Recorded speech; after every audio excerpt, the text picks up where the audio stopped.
Bienvenidas compañeras, compañeros a esta nueva misión de Hilando Fino. Tenemos el gusto de contar con la presencia de Jorge Paladines, un jurista y criminólogo, está haciendo su doctorado en Alemania, ha trabajado en temas precisamente de toda la cuestión penitenciaria y toda la sociología del castigo, pues no que vamos a conversar ahora justamente de este tema. Muchas gracias Jorge por aceptar la invitación.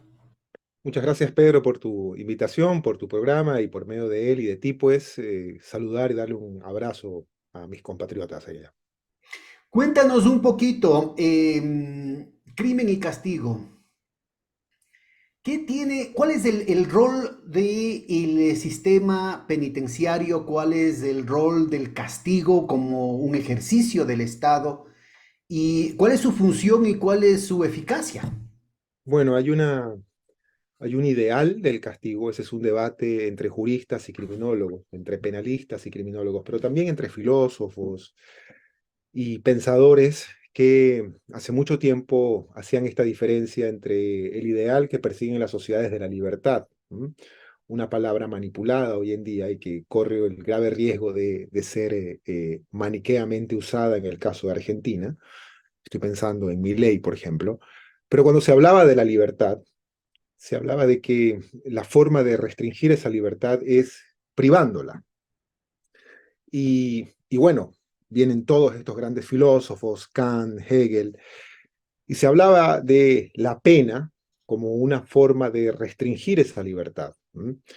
Sin embargo, luego los instrumentos internacionales de derechos humanos, estoy hablando, por ejemplo, de las reglas mínimas para el tratamiento de los reclusos de 1955, conocidas desde el año 2015 como las reglas Nelson Mandela, plantean como óptimo que el encarcelamiento, el encierro, como el castigo moderno, porque el encarcelamiento y el encierro como castigo no existía en la antigüedad, ¿no? El encarcelamiento es una institución, es un artefacto de la modernidad.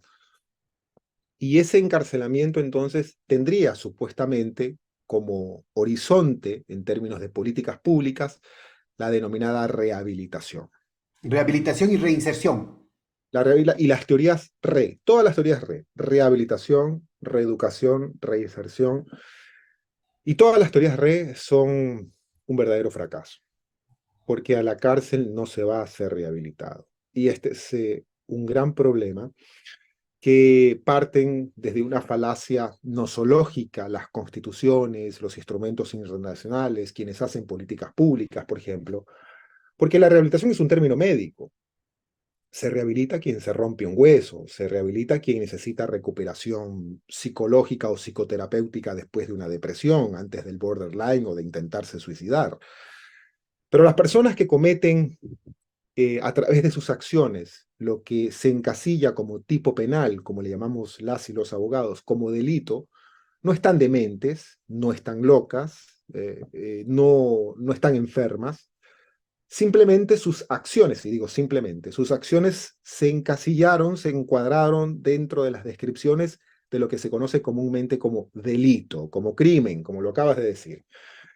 Y por lo tanto es una acción, es un comportamiento que, visto de esa forma, el Estado lo rechaza porque se encuadra dentro de esa definición de delito.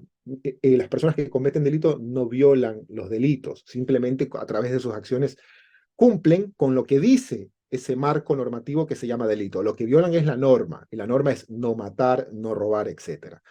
Y por lo tanto, en ese momento lo que va a ocurrir es una falacia, como decía, porque a la cárcel no se va a ser rehabilitado, a la cárcel no es que una persona entra con un trastorno conductual en términos psicológicos y va a salir nuevito.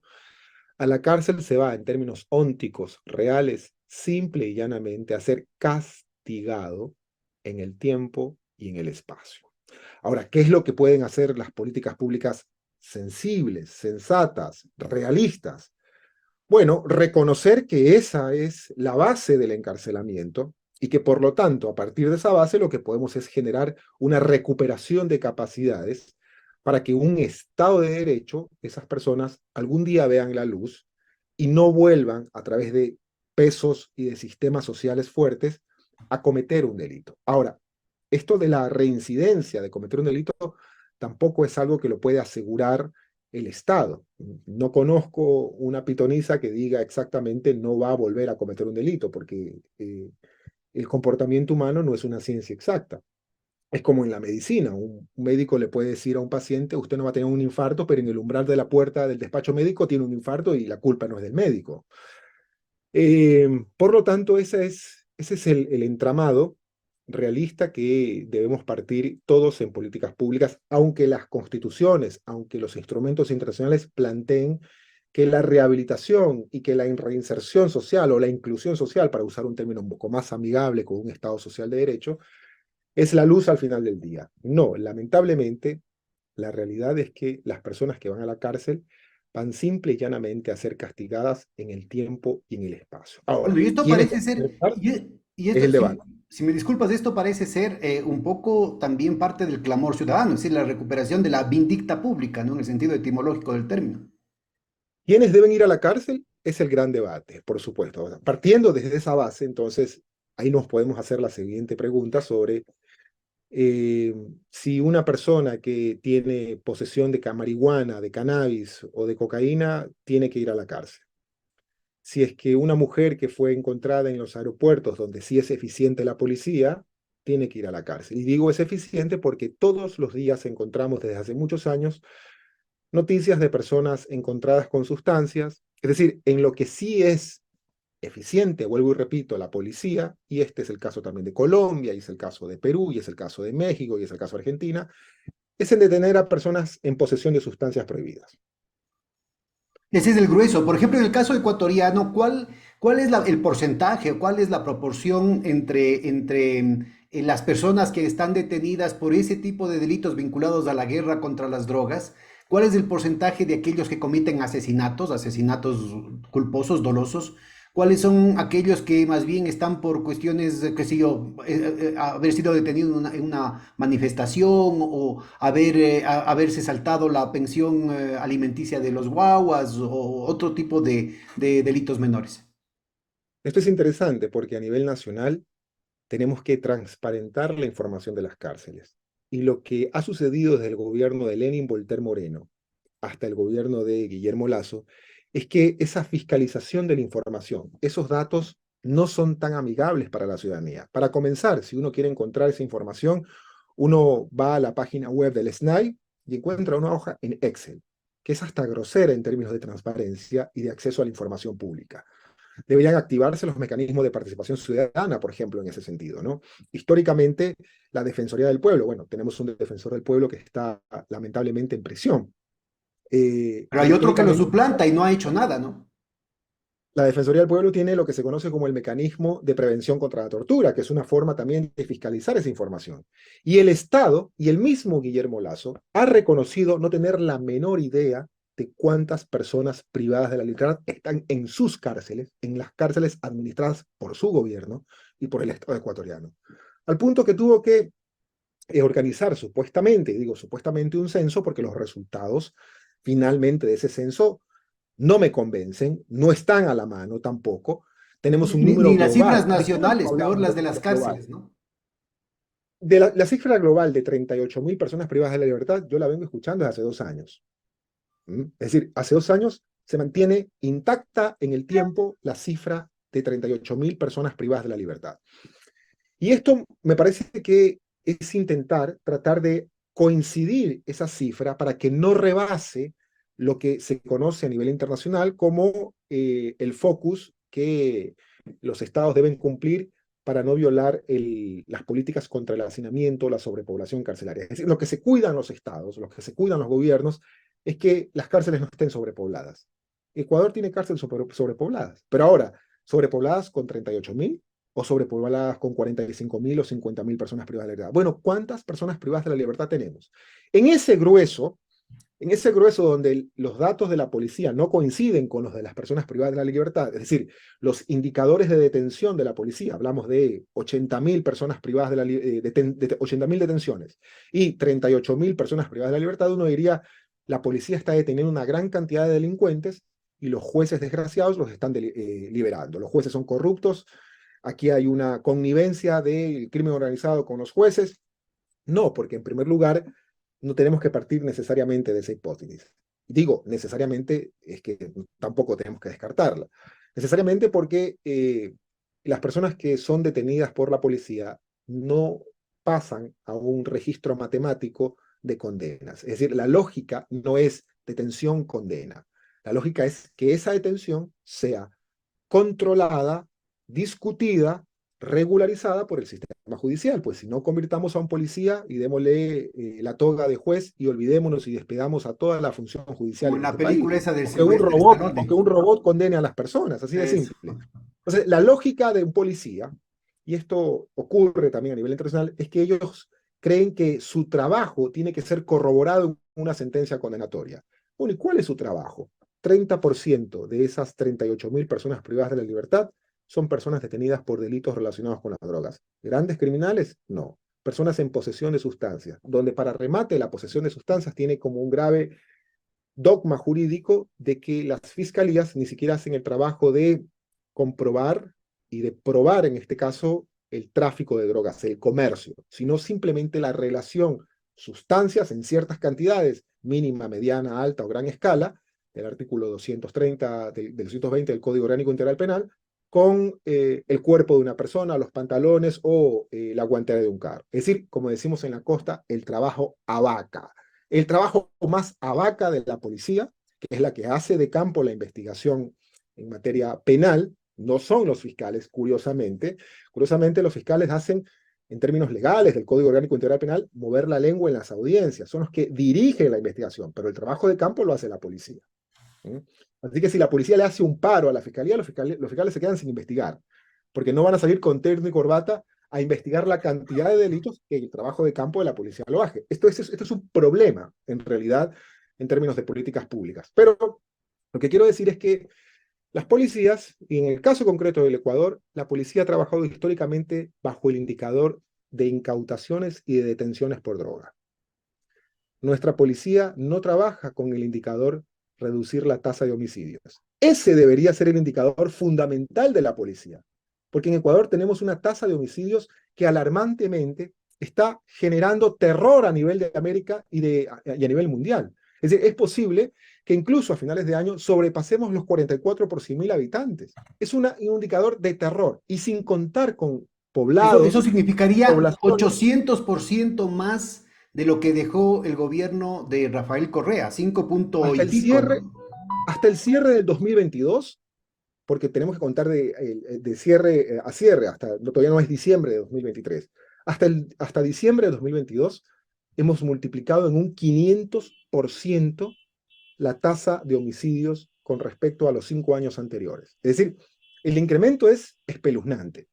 Y el indicador de la policía no es reducir la tasa de homicidios. El indicador fundamental de la policía es incautar droga. Es Bueno, a decir, propósito de se eso, lástima, inscriben en lástima la que política fracasada de guerra contra las drogas. no lo tenemos, no tenemos el gráfico aquí, pero circuló muchísimo ese gráfico que mostraba claramente que iba aumentando desde la época de Febres Cordero, venía aumentando el indicador este de la tasa de homicidios dolosos por 100.000 habitantes. Se llegó del 9 al 10%, al 10 en la época de Febres Cordero, y después fue escalando hasta llegar al 15, al 16, al 16 y pico, 16.8 creo que era en la época de Palacio. Con Correa se llegó a bajar a 5.8, con Moreno vuelve a subir a 7.8, pero donde se dispara de una manera pero verdaderamente Vertiginosa. espantosa es bajo el gobierno de Guillermo Lasso, que paradójicamente aparecía y se hacía presentar a sí mismo como el Rambo, pues el Rambo ecuatoriano que iba a poner mano dura en todo lo que estaba haciendo, ¿no? Sí, aquí es importante, por ejemplo, esa trayectoria de la tasa de homicidios que tiene que estar grabado en piedra en los debates democráticos, en los debates de quienes hacen política en Ecuador y sobre todo en la ciudadanía, de cómo ha ido evolucionando desde el último gobierno militar. Entonces, el primer gobierno de mano dura, de corte neoliberal, porque hay una relación entre el incremento de la tasa de homicidios con gobiernos que aplicaron una política económica neoliberal. Y esta relación no es solamente el caso de Ecuador, yo quiero advertir con eso. Esta es una relación que ha sido estudiada por siglos por criminólogos. Cuando digo siglos, es 100 años atrás, los padres de la criminología crítica, que fueron dos judíos alemanes que se fueron a vivir a Estados Unidos porque los iban a mandar a campos de concentración durante el régimen nazi, que estoy hablando de Georg Rusch y Otto Kirchheimer, ya hablaban de esta relación y estudiaban precisamente los patrones de evolución de la tasa de encarcelamiento en los Estados Unidos. Y se daban cuenta que habían momentos, por ejemplo, cuando se da la Gran Depresión, cuando los empresarios y banqueros se comenzaban a mirar la cara y los políticos solamente observaban los suicidios de esos empresarios en los rascacielos neoyorquinos, ocurría que ya existían masacres en las cárceles de este país. Estoy hablando de la cárcel de Dannemora en Nueva York, estoy hablando de San Quintín en California, estoy hablando de masacres con 300, 400 personas asesinadas. Es decir, las masacres del Ecuador existían hace 100 años, 1930, en los Estados Unidos. Pero los políticos no miraban a esos muertos, sino que solamente miraban a los empresarios, a los de terno y corbata que se suicidaban de los rascacielos porque sus empresas fracasaban o porque no podían, en este caso, Y responder entonces a la los... conclusión fundamental de estos estudios de Russia y de su coautor era de que Heimer. la restricción económica es la que provocaba un escalamiento del tema de la violencia. Hay una relación entre delincuencia no es necesariamente violencia, ¿no? Porque delincuencia puede ser, por ejemplo, un hurto o tráfico de drogas, ¿no? Y los tráficos de drogas o el hurto no son delitos violentos, ¿no? Los robos sí son delitos violentos. Los homicidios sí son delitos violentos. Entonces hay una relación entre delincuencia y política económica.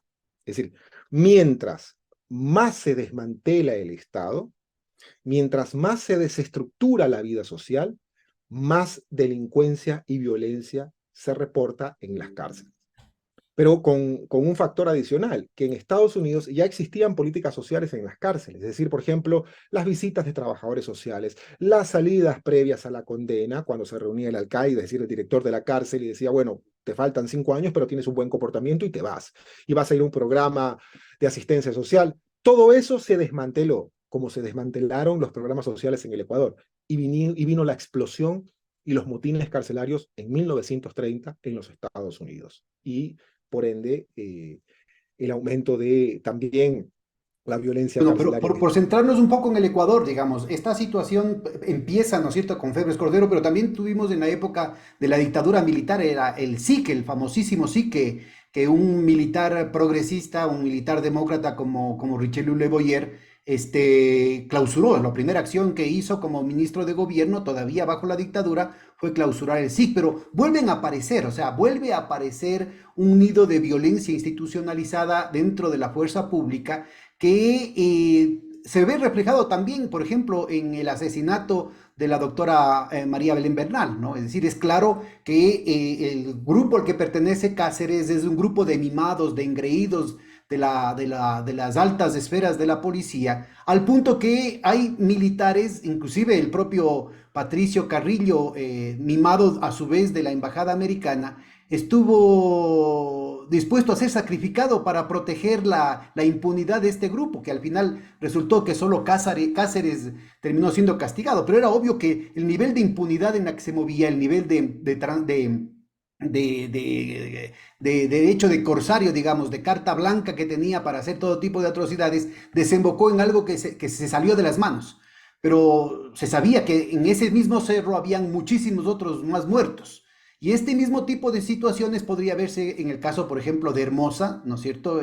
Hace unos tantos años, en el caso de Rangasid, es decir, una cantidad de elementos que ubican que el aparato del Estado en realidad ha renunciado a este sueño, digamos, de la modernidad, de evitar la tortura, en el caso del Ecuador, un compromiso de más de 100 años, desde la época de la Revolución Liberal, de eliminar la pena de muerte, por ejemplo.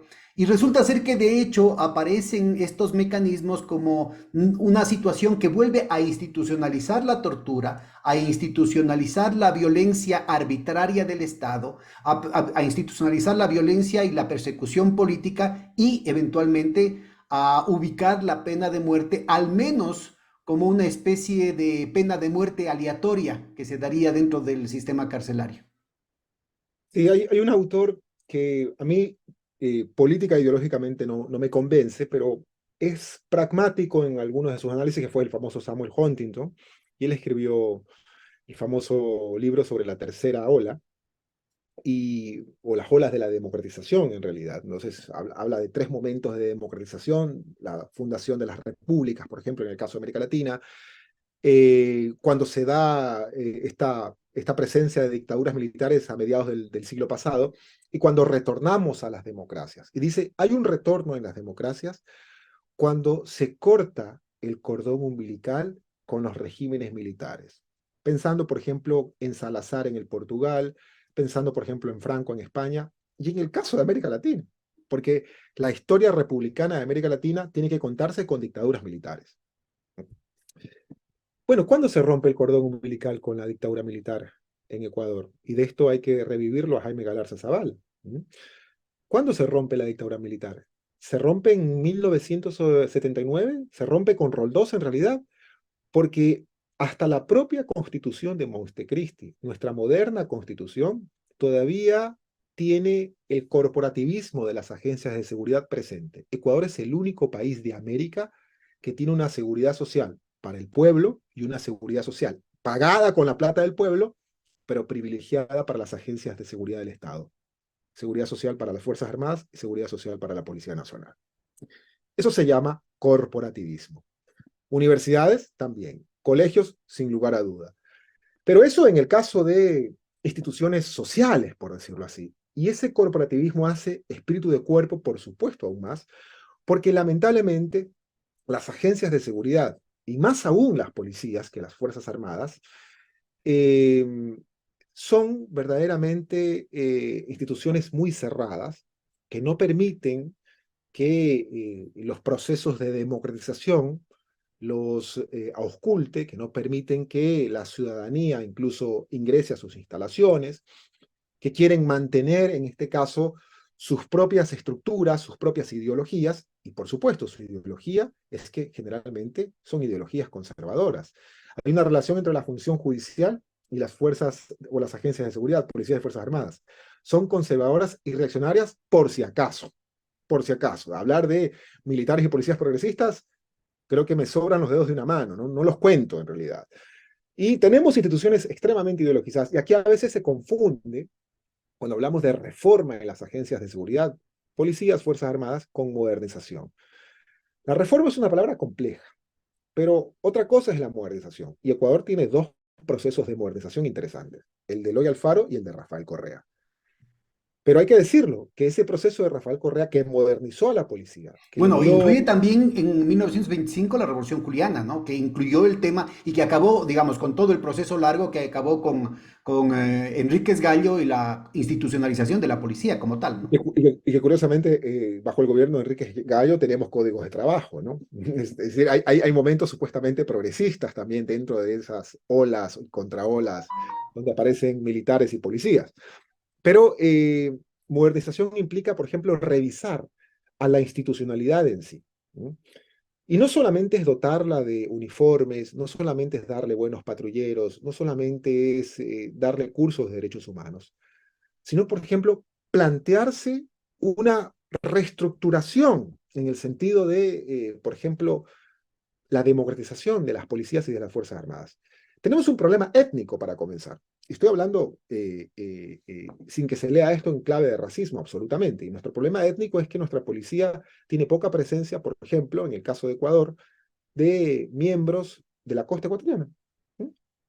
Es una policía que se concentra más étnicamente, que se reduce más étnicamente en el sector andino. Y claro, en un país donde no tenemos que hablar necesariamente de una población que es absolutamente andina, es un país donde también tenemos población en Esmeraldas, también tenemos población en la Amazonía, tenemos población en Guayaquil. Entonces aquí tenemos un problema de representación para comenzar. Luego hablamos de los mismos sistemas dentro de la policía, por ejemplo, para la carrera, para el ascenso. Yo creo que Ecuador tiene que comenzar a plantearse y esto va a sonar en este momento posiblemente como algo demente, en la sindicalización de las agencias de seguridad. Y sindicalización significa quitarle a esa oficialidad oligárquica que está absolutamente ideologizada. Estoy pensando en el caso incluso de un candidato que sabía que tenía prohibición para ser candidato y se lanza como candidato, eh, que está absolutamente ideologizada, que sean los voceros de la tropa. La realidad de la tropa es distinta a la realidad de esa oficialidad oligárquica. ¿Mm? Y aquí no necesariamente los intereses de esa oficialidad son los que expresan las realidades de esa tropa, en el caso tanto de Fuerzas Armadas como en el caso también de policía.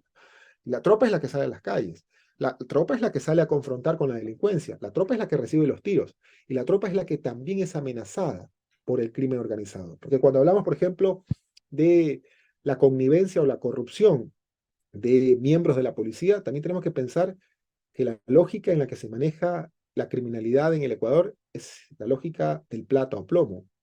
No es que son corruptos por naturaleza o por vocación, son corruptos porque no tienen alternativa, porque si no aceptan posiblemente dinero por parte de las organizaciones criminales, son asesinados. Tenemos que protegerlos a los buenos policías.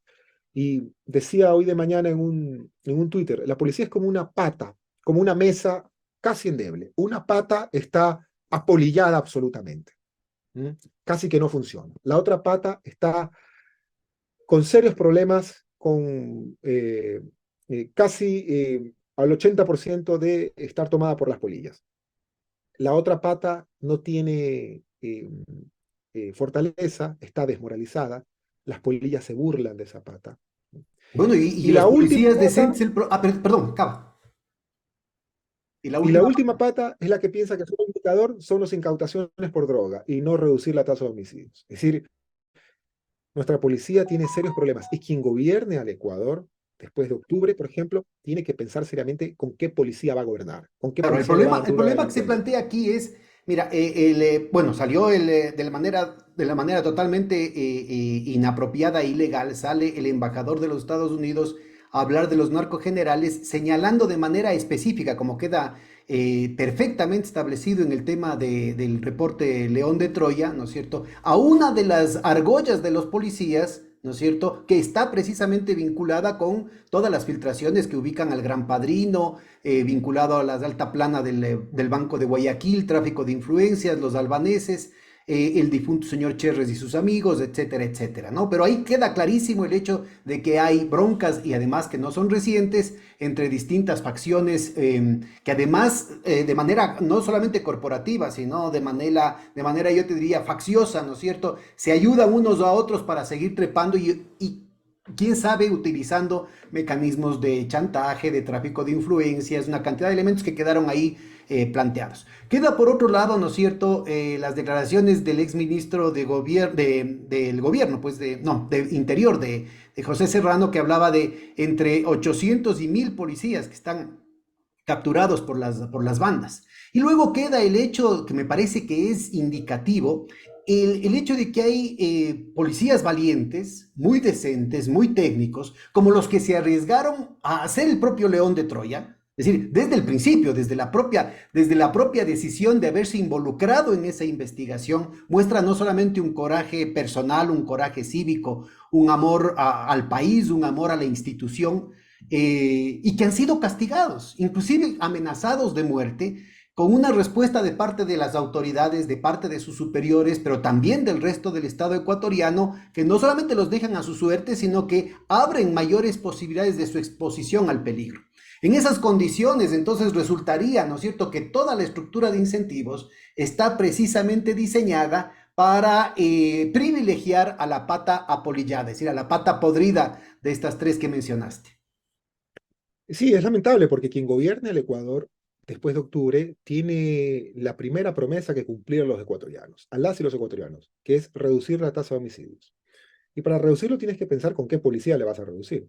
Con una policía corrupta no lo vas a lograr. ¿Cómo lo hizo? A ver, vamos, porque si no se plantea una serie de mitos, ¿no? Es decir, por un lado aparece la figura, más allá de que Topic haya sido o no, ¿no es cierto? Yo le he visto una serie de declaraciones que son un poco más articulado del Rambo al que le querían reducir, digamos, desde la proyección del marketing político. Entonces tienes por un lado esa visión, ¿no? De que la cuestión se resuelve a tiros, la cuestión de un buen carajazo, ponerse bien los pantalones y la cosa se resuelve a la visión que tiene gente como Daniel Noboa, ¿no es cierto?, que dice que la gente comete un delito para poder entrar a la cárcel y comer o que le operen, pues me parece así una barbaridad que no enterarse del el grado de arbitrariedad, de peligro, de degradación, de indignidad que hay dentro de las cárceles ecuatorianas, de enfermedad, todo que hay en las cárceles ecuatorianas, hasta otras posiciones que lo plantean como un asunto meramente de comprender mejor las cosas, como lo que la cosa fuera una situación de mayor presupuesto y de gente que entienda del asunto. Entonces, más bien te plantearía, en el Ecuador reciente, ya vamos a hablar un poquito del caso de Bukele, pero para referirnos a lo que ha sido la experiencia ecuatoriana, había una experiencia clarísima de reducción drástica de la tasa de asesinatos durante la época de Correa. ¿Puedes un poco ubicarnos, más allá de si son correístas o son anticorreístas, ubicar lo más científicamente posible, lo más objetivamente posible, cuáles fueron los vectores que permitieron en un tiempo tan corto reducir de manera tan significativa la tasa de asesinatos, la tasa de violencia en el país? Perfecto. Quería aclarar algo que yo no me atrevería a disociar la posición de Topic con la de Noboa. Yo creo que están íntimamente conectadas, porque Noboa ¿En qué plantea sentido? en el encarcelamiento en barcos flotantes, en prisiones Ah, flotantes, en prisiones entregadas a corporaciones privadas para que le cobren al Estado ecuatoriano por mantener a los presos ecuatorianos en el mar, supuestamente mar territorial ecuatoriano, aunque él dice 80 millas y 80 millas ya no es mar territorial ecuatoriano, porque el mar territorial es hasta 12 millas. 80 millas es la zona económica exclusiva, es decir, están depositados en esa que zona. eso recuerda a las descripciones que tenía Foucault de las islas que metían a los loquitos en esas balsas y dejaban locos, locos y presidiarios los dejaban que zozobren, digamos, lo metían en una balsa que vaya aguas abajo y que ahí su destino, ¿no? Así que la visión, ni siquiera digo manobrista, la visión súper manobrista de Topic, no me atrevería a disociarla con la propuesta empresarial de Niño Noboa. Pero con respecto a cuáles fueron los factores, yo sé que el ex ministro Serrano, que fue muy complaciente también con el gobierno de Lenín Moreno, por supuesto, también recordemos su rol dentro del gobierno de Lenín Moreno, ¿no? Ahora repensó en cuál era el momento ideal en cual él debía participar políticamente y dice, bueno, yo fui el actor fundamental de haber reducido la tasa de encarcelamiento, perdón, de haber reducido la tasa de homicidios. No, creo que está equivocado. El factor fundamental fue el estado social, fue la reducción de las desigualdades, fue la reducción de la pobreza y de la pobreza extrema. Fue la reducción de las desigualdades en términos del coeficiente Gini. Eso es lo que fundamentalmente creó en el Ecuador las condiciones de estructura social que evitaron que las cárceles se llenen de carreras criminales que las que hoy tenemos en Ecuador. El resto, el resto tenemos que contarlo también por pasos, porque no nos olvidemos que en un mes de septiembre la policía intentó eh, desinstitucionalizar al gobierno en un intento de golpe de Estado. Tenemos que recordarlo tal cual como fue. En septiembre No del fueron 2010, voces dices tú, levantados. el intento de golpe de Estado a Correa. Por supuesto. Entonces, luego de esto, lo que encontramos es un proceso de mordización. Sí, tenemos que empoderar a nuestras policías, a nuestros buenos policías hay que defenderlos, hay que protegerlos como a nuestros jueces, a nuestros buenos jueces. Nuestros jueces honestos tenemos que protegerlos y defenderlos como Estado. Y a los otros, a los criminales, a los que están en connivencia con el crimen organizado, pues tenemos que juzgarlos, procesarlos penalmente y que vayan a parar a las cárceles, que es el lugar donde precisamente tienen que cumplir sus penas. Pero, ¿qué pasa con esa supuestamente doble dinámica, ¿no? Que se da durante el gobierno de Rafael Correa, que es Estado social, que se profundiza, y una supuesta mano dura? Y es que yo no creo que la reducción de la tasa de homicidios se da por la mano dura de Pepe Serrano. No. Además hice una investigación sobre esto, hace muchos años fue publicado. Cuéntanos, Se da cuéntanos, porque fue por un la... gobierno, a mí me consta que fue un gobierno en el que se aumentó no solamente el presupuesto, se aumentó el reclutamiento, casi hubo una duplicación del número de efectivos, pero lo más Por su, significativo es que aumentó la dotación de armamento a los efectivos que ya existían y a los nuevos, incluyendo pero mujeres, ¿no? Que por además, primera vez entraban a de la manera policía masiva. se le dio una nueva lógica territorial de seguridad ciudadana, ¿no? Recordemos esta división por regiones del país, por cantones, se le dio una nueva división territorial, una nueva ubicación geográfica a la policía. No solamente que se la modernizó, como debía habérselo hecho hace mucho tiempo, sino que se le hizo prácticamente una, una, una, una ubicación en términos de policía preventiva del delito. Entonces la policía estaba trabajando, ustedes recuerden, los fines de semana, alguien quería ir a la playa y en el camino se encontraba con la policía para prevenir fundamentalmente los delitos. Y ese trabajo de prevención de la policía es el que, unido al trabajo de la profundización del Estado social, a las escuelas del milenio, que tanto las reniegan, a el acceso a la educación pública, al acceso a la salud, a las mejores condiciones de vida salariales, son los factores que fundamentalmente no crearon o desincentivaron carreras criminales. Sin embargo, hay un problema, hay un vicio que se queda en la policía. Por eso hay que tener mucho cuidado con decir que tenemos la receta rápida para reducir el crimen organizado con lo que tenemos ahora. Mm, Tenemos un crimen organizado distinto al del año 2006, para comenzar.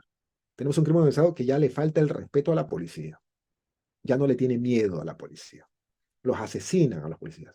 Es decir, los policías son desvalijados por los delincuentes. Tenemos un crimen organizado donde los mismos policías, como vemos en las noticias esta semana, son parte de ellos. Y también de la Fuerza Armada, ¿no? Tenemos un crimen organizado magnicida, la muerte de Villavicencio.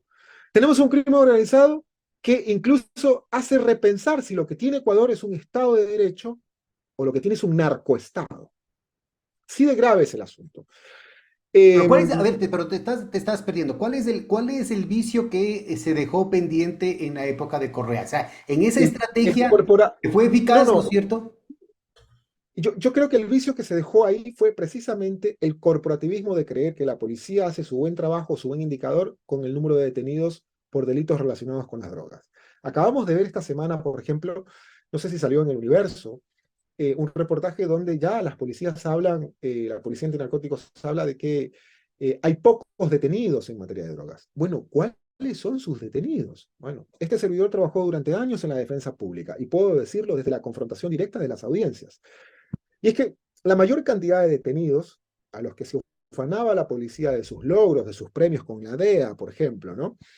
Son los eslabones menores en materia de drogas. Las mulas. Entonces, cuando se hacían reformas, es decir, personas incluso donde la calificación de delincuente es muy dudosa, son personas técnicamente inocentes, es decir, se daba un efecto de personas presentadas ante los medios de comunicación como delincuentes, pero que en instancias posteriores del proceso penal se corroboraba que no eran nada, que la posesión de sustancia era para el consumo. Es decir, eran personas técnicamente inocentes, aunque eran mostradas realmente como Y con eso delincuentes. sistemáticamente cubrían la sinvergüencería, una especie de coartada para cubrir el hecho de que a Las los pájaros de cuotas, alto vuelo las jamás se cuotas los con las que tocaba. trabajan las cuotas con las que trabajan corporativamente las policías de América para cumplir a la War on Drugs o a la guerra contra las drogas. Esa parte, Ese es un diseño que está basado en la DEA, ¿no? De los Estados ese es Unidos. un diseño, lamentablemente, cuando se dice que América Latina es el patio trasero de los Estados Unidos, estamos hablando de que es el patio trasero de esa dinámica de guerra contra las drogas. El presidente Petro en Colombia está diciendo rebeldemente, ya basta, no queremos que Colombia siga siendo el patio trasero de Estados Unidos con respecto a ese tipo de política fracasada, porque además Estados Unidos tiene doble moral. Una cosa es lo que Estados Unidos dice en su política exterior de guerra contra las drogas, y otra cosa es lo que Estados Unidos hace internamente en los Estados Unidos. Casi ha legalizado todas las drogas. En el estado de Oregon está legalizada hasta la heroína. Entonces, cuando hablamos de incautaciones de drogas de la policía, Bueno, y lo mismo hace López Obrador en México, ¿no? Ha mostrado cifras y ha explicado, pero con mucha didáctica a la población en las mañaneras, el fracaso de la guerra contra las drogas que ha llevado casi 50 años, ¿no? precisamente ese trabajo de persistir en el enfoque de War on Drugs y de guerra contra las drogas no se cambió. Y ese trabajo es precisamente el que generó también que un gran componente de sus ciudadanos sigan en las cárceles y se incremente el grueso de personas privadas de la libertad. Pero en la Las que época de deberían estar Correa no. inclusive hubo un indulto presidencial precisamente 2008. a una lista que fueron como 2.000 personas de estas mulas, es decir, del último eslabón, e inclusive muchas de ellas cuya situación técnicamente definida como delito era una cuestión dudosa, precisamente no solamente para evacuar parte de la sobrepoblación carcelaria, sino también como una señal de una nueva política al respecto. Lastimosamente, y eso incluyó el hecho de que en el Código Orgánico Integral Penal se cambió la tabla, ¿no? Que ahora se le quiere plantear que ese es el gran problema, esa es la gran culpa de haber Totalmente bajado falso. la tabla de penalización para aquellas tenencias de droga que no implicaban tráfico, ¿no? Ay, es que tenemos que hablar dentro de la Revolución Ciudadana de dos momentos con respecto a la política de encarcelamiento. Eso que tú dices, Pedro, ocurrió el 4 de julio de 2008, el indulto a las así denominadas mulas de narcotráfico, en realidad las personas transportadoras, porque mulas ya es un término estigmatizante. Pero el clivaje se da en el 2011, luego del intento de golpe de Estado de la policía. A ver, cuéntanos, cuál fue Ese, el primer momento, el segundo momento, con el detalle, por primer favor? momento es un momento donde se plantea absolutamente un enfoque de política de drogas distinto, y el segundo momento, que me parece es un momento donde el Estado encontró una policía que podía tumbarlo, donde el Estado encontró una policía autonomizada, una policía que se rebelaba precisamente por desinformación, que se rebelaba porque incluso los que salían a las calles decían es que nos van a quitar los incentivos. Ni siquiera sabían por lo que estaban en las calles los policías. Yo recuerdo haber estado incluso cerca del hospital ese día y los policías no sabían por qué estaban, pero disparaban y lanzaban gas lacrimógeno. Entonces, ¿qué es lo que estaba pasando en ese momento? Que la policía precisamente mantuvo esa lógica de guerra contra las drogas desde el 2011 y eso hace que desde ahí, por ejemplo, si bien también se reduce la tasa de homicidios, que no es una reducción solo desde 2011, es una reducción que viene desde antes, cuidado. Aquí es algo muy parecido con el 911 en Nueva York.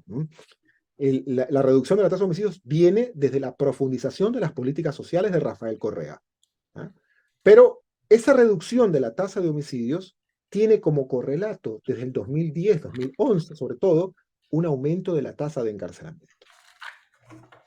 Un aumento Incluyendo de estas personas que son el último eslabón, digamos, de la cadena criminal. fundamentalmente de esas, fundamentalmente de esas. Entonces, yo no me atrevería a decir que eso es culpa centralmente del gobierno de Rafael Correa, sino que eso es parte del trabajo corporativo de las policías, que se necesitaba, por supuesto, democratizarlo. Que Porque en muchos casos dependen menos del gobierno y de las autoridades legalmente y es que democráticamente tenemos un electas serio y problema de mucho más de la gubernamentalidad. relación, de la vinculación internacional con la DEA, el FBI y la CIA, ¿no?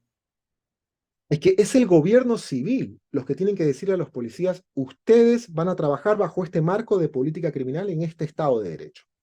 Pero cuando los policías dicen, no, nosotros hacemos lo que nos demos la gana y nosotros queremos seguir deteniendo al marihuanerito, al que tiene 2 gramos de cocaína, etcétera, entonces tenemos un problema de comunicación. ¿Sí? Y se comienza a autonomizar la policía desde ahí. ¿Sí? Se comienza a autonomizar y mantener su misma lógica de detener a personas, a eslabones menores, por delitos relacionados con las drogas, bajo dos tipos de características. Grandes incautaciones, porque las grandes incautaciones no vienen solamente desde el gobierno de Guillermo Lasso, ya existían durante el gobierno de Rafael Correa, pero las grandes incautaciones tenían como correlato pocos detenidos.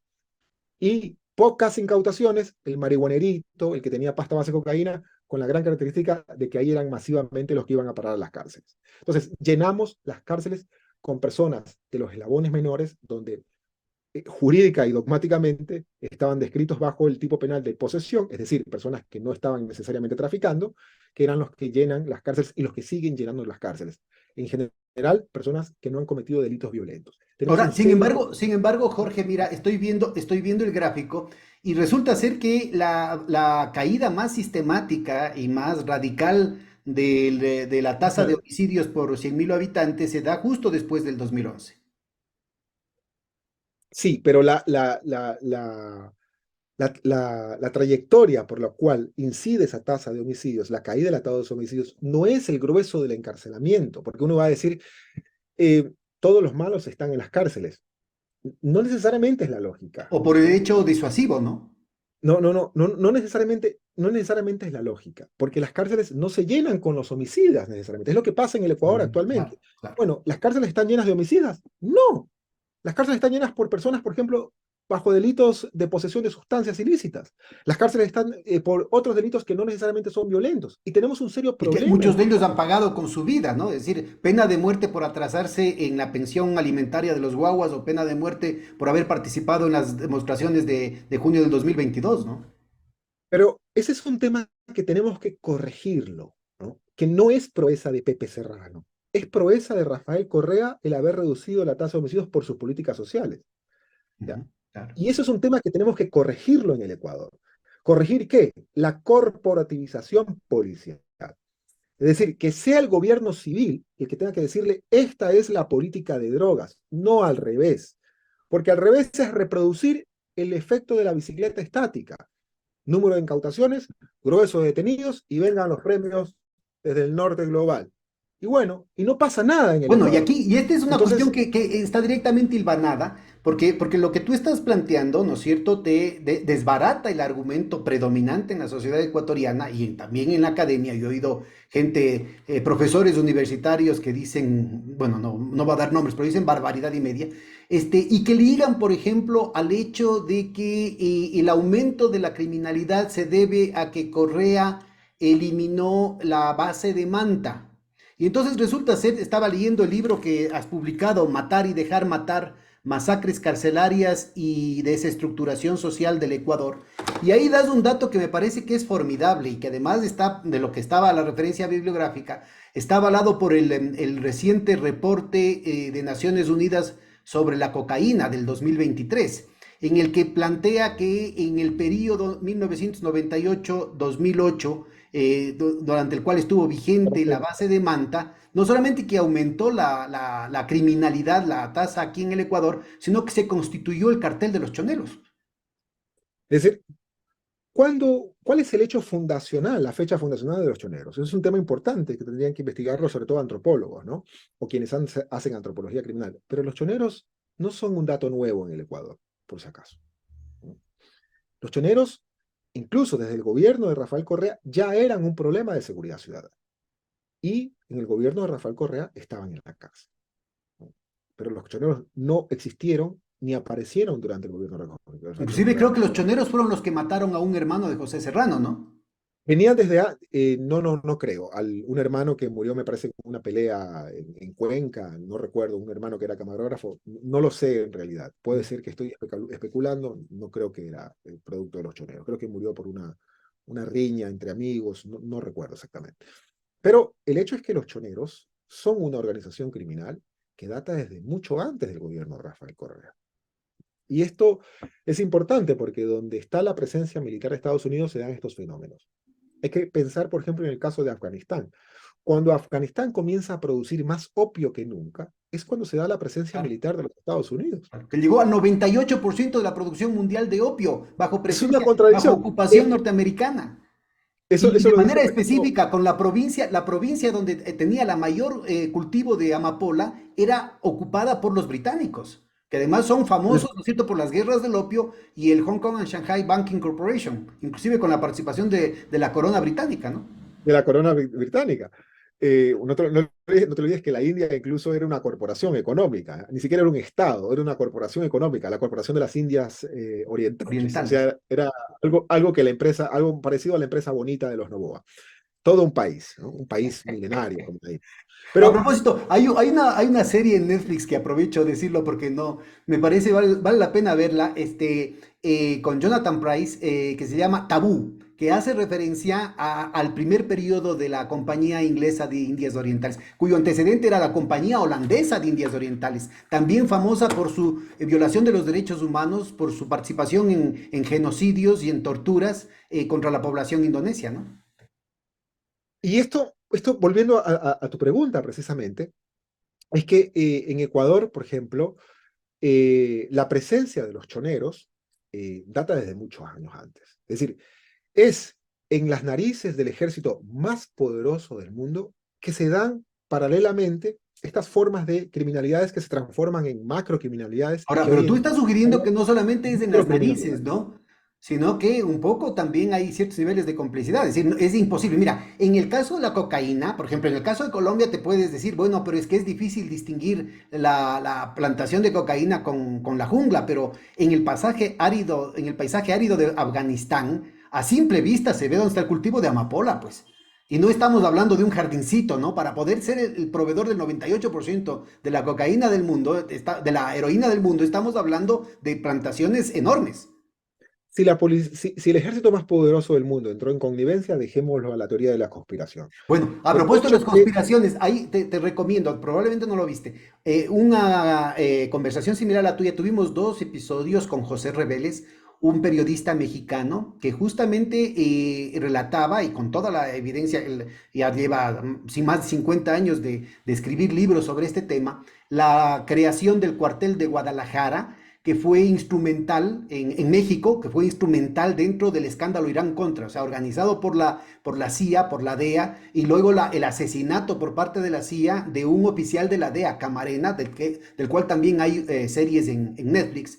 Pero hay también una película con Tom Cruise, es decir, ya más credibilidad que esa, ¿dónde puedes conseguir? Pues ya lo hace Tom Cruise, tiene que ser cierto. pero, pero un hecho circunstancial, que el creador del término narcoterrorismo fue el entonces embajador de los Estados Unidos en Colombia, que luego Claro, estuvo involucrado en el caso de Irán que Contra. también Es decir, estuvo vinculado el en tipo el decía, escándalo. todos son terroristas, todos son narcos, y estaba metidote con el narcotráfico en Nicaragua. Eso se dice, un narco terrorista me narcoterristorió, terroristorió, siendo más narcoterrorista que yo.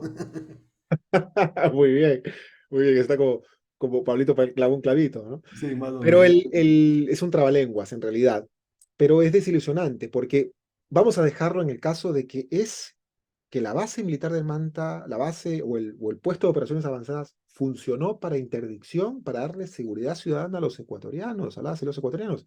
Primero, la tasa de homicidios no se redujo, la tasa de homicidios siguió aumentando. Pero además, por Además, alguna vez leí que en Manta y en Manabí la tasa de homicidios aumentó, mucho más que a nivel au- nacional. aumentó. Es decir, con presencia militar estadounidense, la tasa de homicidios a nivel nacional y en Manta aumentó. Y uno diría, bueno, entonces no es de gran ayuda. En segundo lugar, las organizaciones criminales se están moviendo en el Ecuador. Entonces, no están prestando atención, están despistados. El ejército más poderoso del mundo, G.I. Joe, está despistado de que a pocos kilómetros de Manta hay una organización criminal que están haciendo, que está surgiendo de ahí. No se dan cuenta. Entonces, uno empieza a hacerse las preguntas y sobre todo estadísticamente los datos no cuadran con esos relatos que dicen cuando estuvo la base de Manta estuvo mejor. Falso. Cuando estuvo la base militar o el puesto de operaciones avanzada, para decirlo en términos en español, no se redujo ni la tasa de homicidios, no se redujo ni la inseguridad ciudadana en Ecuador y las organizaciones criminales se seguían moviendo. ¿Nos sirvió de algo? De nada. De nada. Por ahí tenemos incluso algunos casos de ciudadanas ecuatorianas que todavía están pidiendo demandas por alimentos a marines estadounidenses. Eso habría que seguir ese camino, ¿no? Pero en cualquier caso, lo que estamos diciendo es que no hay una relación entre bases militares extranjeras con reducción de la violencia criminal o de la violencia Bueno, y criminal más en el bien la país. evidencia Por aquí en el ejemplo, es Ecuador es lo Colombia. contrario, ¿no? Porque tú presentas en tu libro el tema el gráfico que reduce la tasa de criminalidad, de violencia por homicidios a nivel nacional, pero también hay una reducción de la tasa de homicidios en la provincia de Manabí, en la ciudad de Manta, después de la salida de la base de Manta durante el gobierno de Correa, ¿no? Sí, por las políticas sociales. Y eso es algo que yo quiero volver a ese punto. Por eso es que yo no sintonizo con las versiones de Pepe Serrano, porque yo no creo que Pepe Serrano es el héroe de la política de seguridad ciudadana y que se convierta en Rafael Correa de la noche a la mañana. No, hizo un rol importante, sí, pero la política fundamental ecuatorianas y ecuatorianos que redujo la inseguridad ciudadana fueron las políticas sosteniblemente sociales que tuvo la Revolución Ciudadana. No se coman el cuento que la mano dura es la que reduce. No, la mano dura ayuda cuando esa mano dura está sostenida con políticas sociales. Sin políticas sociales, ninguna mano dura aguanta, no soporta el menor análisis ni tampoco es sostenible a largo plazo. Por eso es que hay tres vías para salir de este momento en el Ecuador. Dos son absolutamente ilícitas, pero políticamente posibles. Y voy a comenzar con estas dos absolutamente ilícitas. Una de ellas es el narcoestado. Es decir, ¿puede un narcoestado, un narcogobierno, un narcopresidente, por ejemplo, reducir la tasa de homicidios? Claro, llegando a un acuerdo con las organizaciones criminales, diciéndoles, ustedes van a traficar toda la droga que quieran, le bajamos el perfil y, eso sí, reduzcanme la violencia. Y podemos incluso hasta hacer aquí en Ecuador la sede del Mundial de Fútbol. Y hacemos que las favelas y los barrios ecuatorianos no tengan la menor violencia, los pintamos, le damos colorcito, chévere, al estilo social cristiano en Guayaquil. Y bueno, todo es paz. Eso se llama pax mafiosa. Eso se conocía en Italia hace mucho tiempo. ¿Funciona a largo plazo? No. Eso es una paz pegada con goma. Sí. Porque al menor evento, incluso dentro de las disputas internas de las organizaciones criminales, eso explota en la cara. ¿Es posible que tenga resultados a corto plazo? Sí, es posible que tenga resultados a corto plazo, pero no es ni ética ni lícita. Eso es delincuencial. La otra que es también Espérate, absoluta. antes de irse, para no perder a nuestra audiencia, ¿no? Es importante que tú estás mencionando la versión más sencilla, digamos, más blanco y negro del asunto, pero en realidad hay variantes como las que se ejercitaron durante décadas, hasta antes de López Obrador en México, o la clarísima en la época de Uribe y la de Duque en Colombia, ¿no? Es decir, tener por debajo un acuerdo con los mafiosos, actuar públicamente con acciones espectaculares en contra de las fracciones que no entraban dentro del acuerdo, inclusive con capturas, por ejemplo, la del Chapo Guzmán o la captura y la muerte de Pablo Escobar, ¿no? Con lo cual quedaban como héroes de la lucha contra las drogas, pero que en los hechos eran partícipes de esa situación. En el caso de Uribe, una biografía no autorizada de Newsweek, de un periodista de Newsweek que después salió de la circulación, mostraba claramente cómo Uribe permitió, ¿no es cierto?, el salto cualitativo en la tecnología del tráfico de drogas cuando fue director de aviación civil en Colombia,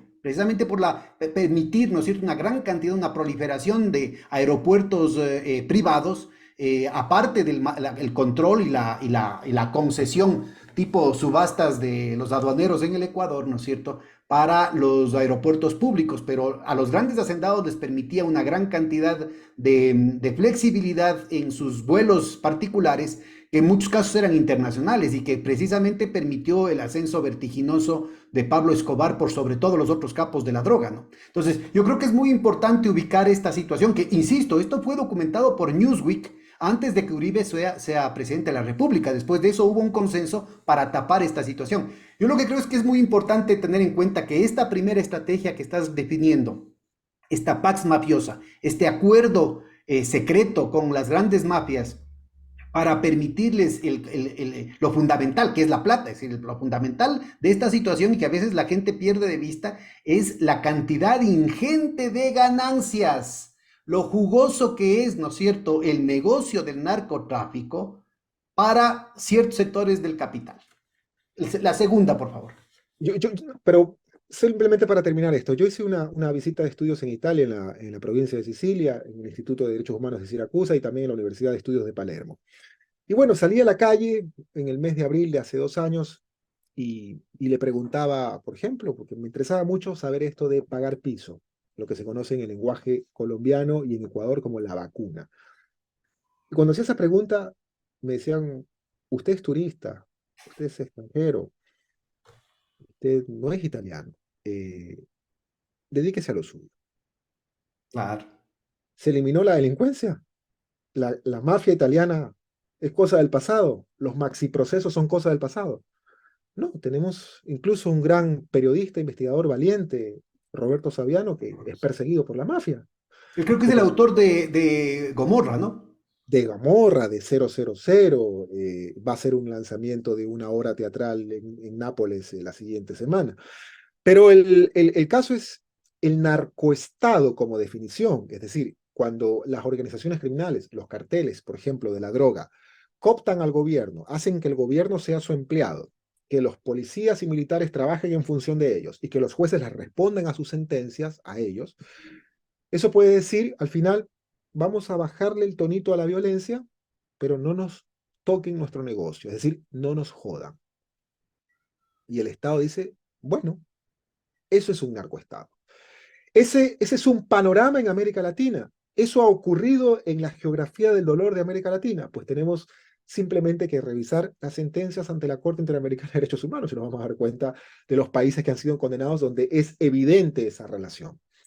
La otra es el Estado supuestamente, ni siquiera digo manodurista, super manodurista. Antes de entrar en esta segunda, una pequeña referencia histórica también. En la época de Mussolini, con toda la brutalidad que hicieron, los fascistas eliminaron a la mafia, a las distintas versiones de la 'Ndrangheta, la Camorra y la Cosa Nostra, precisamente porque querían tener el monopolio del control mafioso del territorio, ¿no? Fueron con los Estados Unidos en 1943 con la invasión de los Estados Unidos por Palermo, por Sicilia, lo que regresa a la mafia, recuerda el pacto que se hizo público con Lucky Luciano, ¿no? Que estaba en la cárcel en ese momento. Y el Entonces, papel del Plan Marshall. El papel del Plan Marshall en el Italia fue papel fundamental. posterior del Plan Marshall, pero además el papel de la mafia en una cuestión que ha sucedido en Colombia, ha sucedido en México y que ya está sucediendo en el Ecuador, que es mimetizar como ajuste de cuentas entre bandas o mimetizar como represión al narcotráfico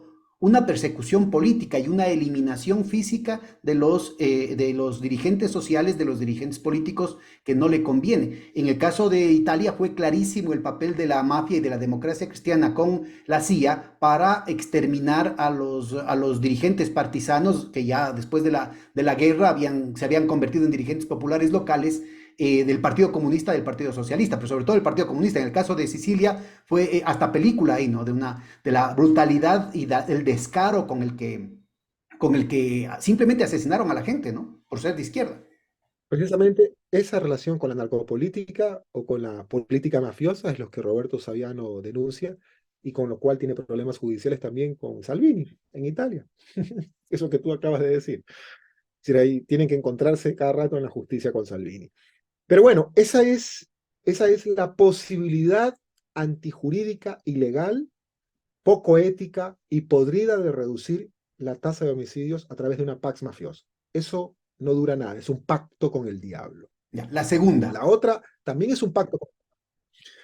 La segunda es un pacto con el diablo también, pero es con el diablo Repite por favor interno, la con el diablo palabra, que tenemos. deletréalo porque no se te oyó, estás muy mono, no se te oye muy bien. La segunda es un La- pacto. la- También con el diablo, también es un Allá. pacto con el diablo.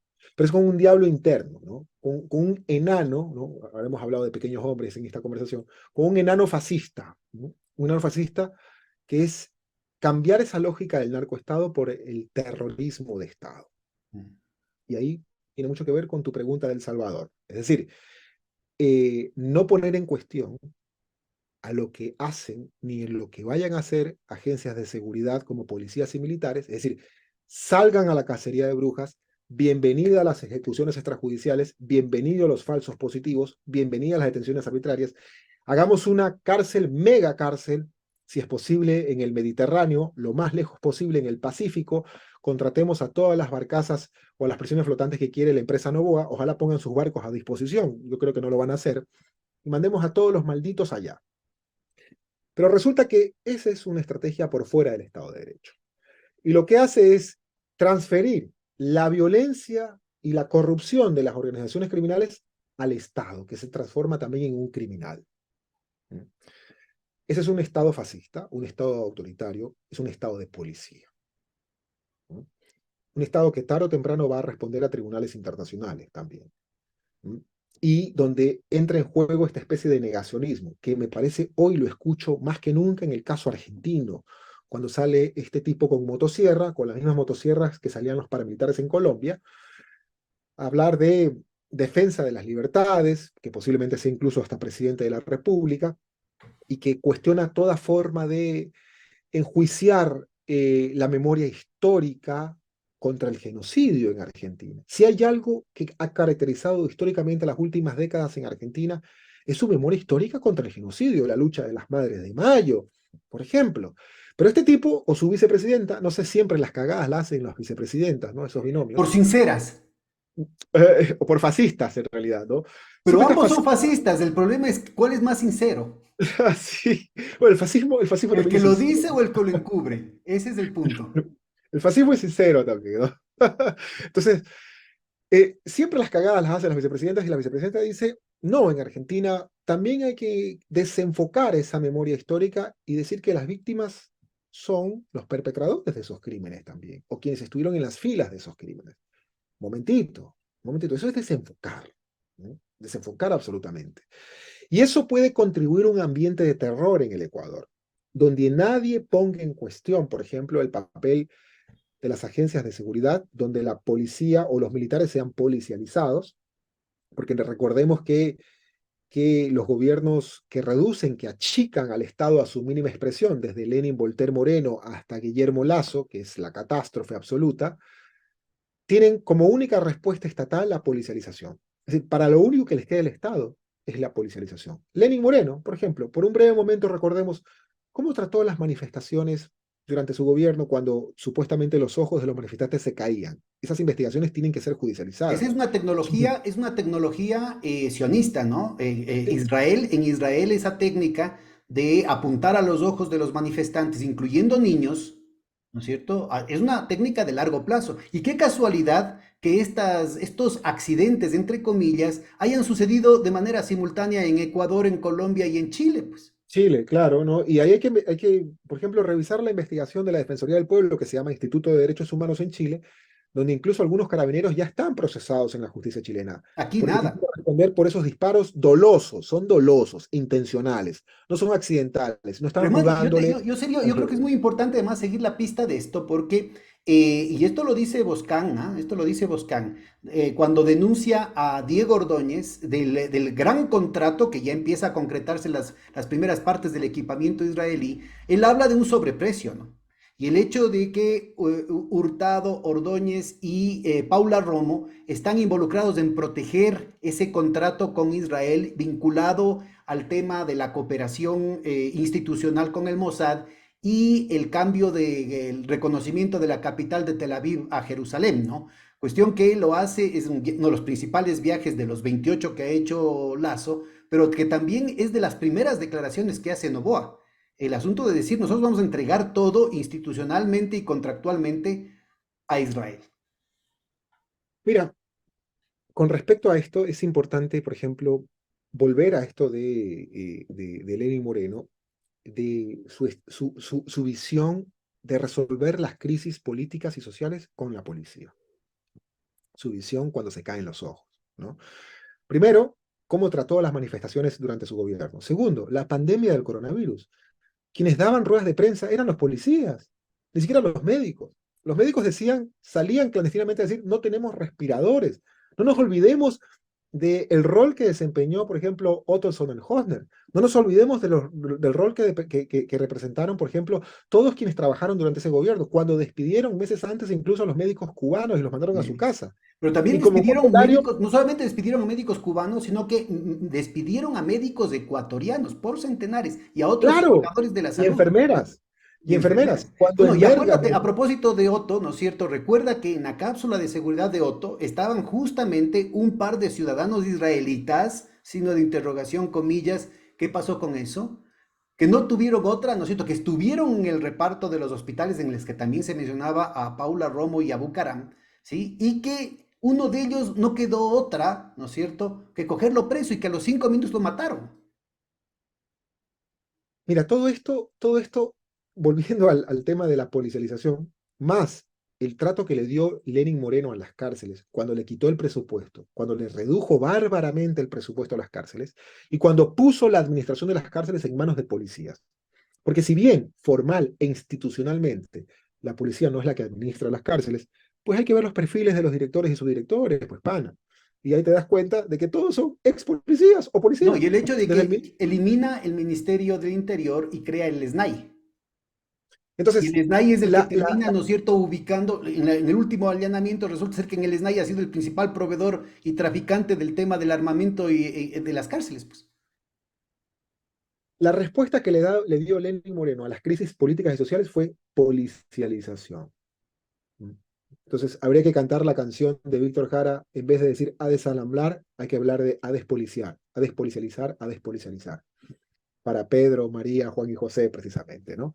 Entonces, además, el papel de la policía dentro del control de la cárcel.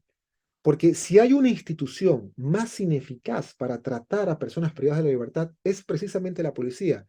Churchill, que no es santo de mi devoción, decía, las cárceles son instituciones demasiado sofisticadas para las policías. ¿Mm? Entonces, se puso en contacto a criminales con policías, bajo la lógica schmittiana amigo-enemigo, cuando no tienen que estar en contacto, cuando precisamente hay que separarlos. Ese contacto también es el comienzo de una connivencia que le cuesta mucho al Estado, que le está costando sangre a la sociedad ecuatoriana, porque encontramos también policías honestos, pero también policías en connivencia con criminales.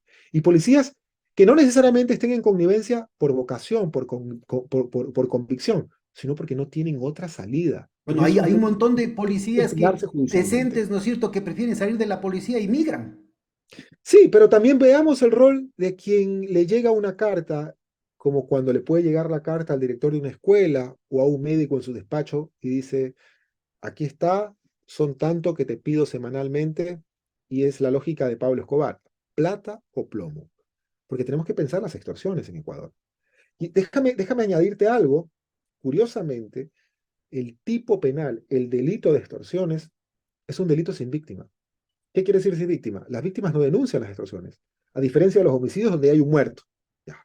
Pero en las extorsiones, la mayor cantidad de extorsiones no se denuncian porque las víctimas temen que sus vidas sean o estén en manos efectivamente de los criminales.